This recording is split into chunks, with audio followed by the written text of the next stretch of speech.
La une de Jeune Afrique consacrée cette semaine à la transition tchadienne avec une interview de son chef. François Soudan, directeur de la rédaction de Jeune Afrique, répond aux questions de Norbert Navarro.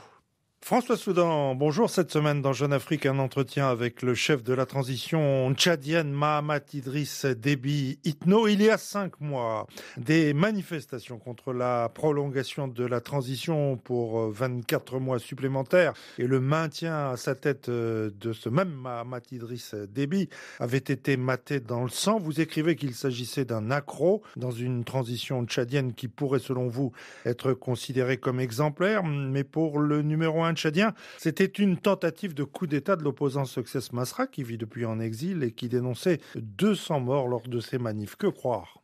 Alors, un accro sanglant. Les arguments du président tchadien sur ce point précis, concernant le coup d'État et qui concerne à la fois le mode opératoire et le timing, il ne s'agissait pas, dit-il, de manifestations avec un itinéraire précis des revendications démocratiques pacifiques. Cela a commencé, dit-il, à 1h du matin par l'attaque de commissariats de police, de biens privés, appartenant à des personnalités du pouvoir ou jugées proches du pouvoir. Le but étant justement de faire échouer la transition et de remettre en cause les conclusions du dialogue national qui venait de s'achever. Alors, c'est ce qu'affirme Mahamat Idriss Déby Itno. Alors maintenant, est-ce qu'il est crédible ?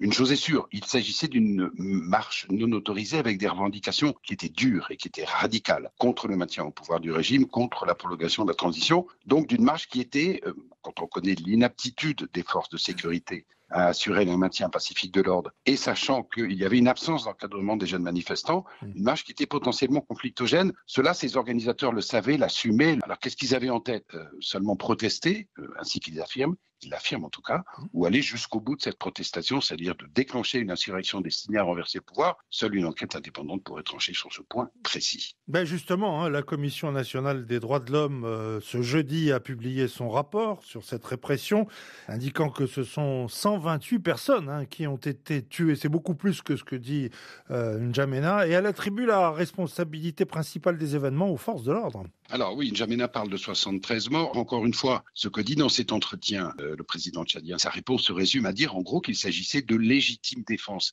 Et il ajoute, je cite, « Les responsables de tous ces morts, ce sont ceux qui les ont jetés dans la rue dans l'objectif assumé d'en faire des martyrs. » Alors, il vise en ça explicitement le leader des transformateurs, Success Masra.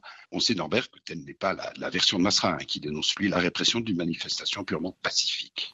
Alors, il y a un peu plus d'un mois, le site African News diffusait une vidéo de 2 jeunes témoignant à visage dissimulé, les présentant comme des Tchadiens arrêtés lors de ces manifestations à N'Djamena, avant d'être conduits à la prison de haute sécurité de Korotoro, où il disait avoir été torturé. Est-ce que cette prison de Korotoro est un centre de torture ? La réponse du président tchadien à qui j'ai posé cette question, Korotoro n'est pas un bagne, c'est une prison officielle d'État tchadien, connue, ouverte aux parents des détenus et à leurs avocats, ainsi qu'aux visites régulières de la Croix-Rouge. Sera-t-il candidat à la présidentielle prévue pour octobre 2024 ? Les résolutions du dialogue lui en laissent la possibilité, mais pas de réponse claire sur ce point, Norbert, pas plus que lorsque j'avais interrogé peu après la mort de son père. Il avait remis cette question entre les mains de Dieu. Alors ma mission, dit-il, c'est de réussir la transition. J'ai pas le temps de penser à autre chose, ma personne ne m'intéresse pas. On conclura tout de même, Norbert, qui ne dit pas non. François Soudan, merci.